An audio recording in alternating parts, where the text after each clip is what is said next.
The Temple on the Ridge. A lost Iron Age power center returns to light.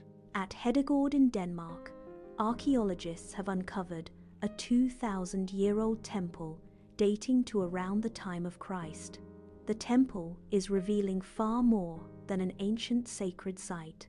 It's the heart of a fortified Iron Age power center, marked by elite graves, weapons, ritual life, and long-distance trade. It has been described as Denmark's biggest settlement find from that period. It is considered one of the richest and most important finds from that same era. That means this was not merely a forgotten village with an old ceremonial building nearby. This appears to have been a place of command, ceremony, defense, and wealth. Weapons were found in graves that, together with the scale of the site itself, points to a community where authority was not only visible but protected as well. Hedegård stood near an important route through Jutland, north of the Skjern River, and archaeologists say that location mattered. Reports describe the settlement as strongly fortified, with a serious defense and signs of militarization that go beyond ordinary village life. In plain terms, this was not some scattered cluster of huts trying to survive on the margins. This was a place with rank.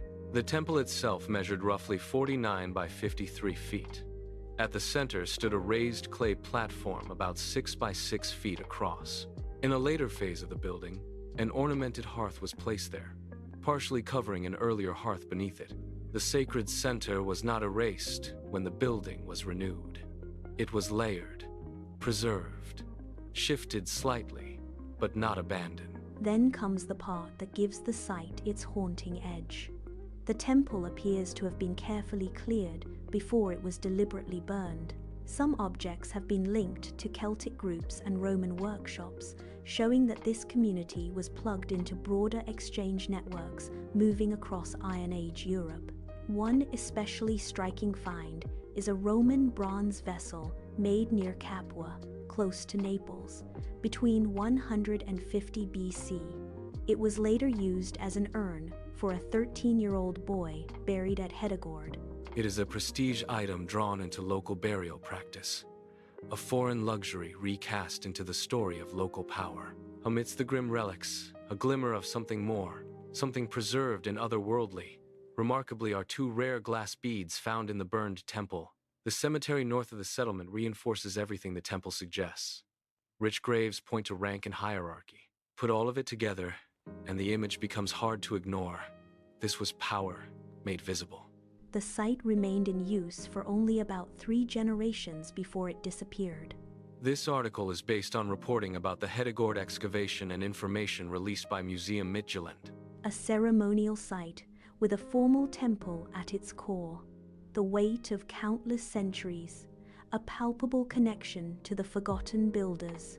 A deep, almost spiritual bond links the people who breathed life into this hallowed ground. Hedegård feels like one of those places, lost but not gone, buried but not erased, waiting until the ground was opened and the memory of it began to rise again.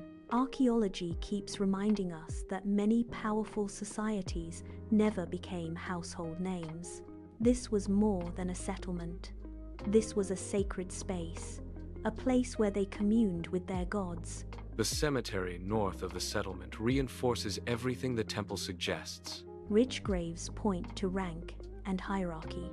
Weapon graves point to a warrior identity, or, at the very least, a society where force and status were closely linked.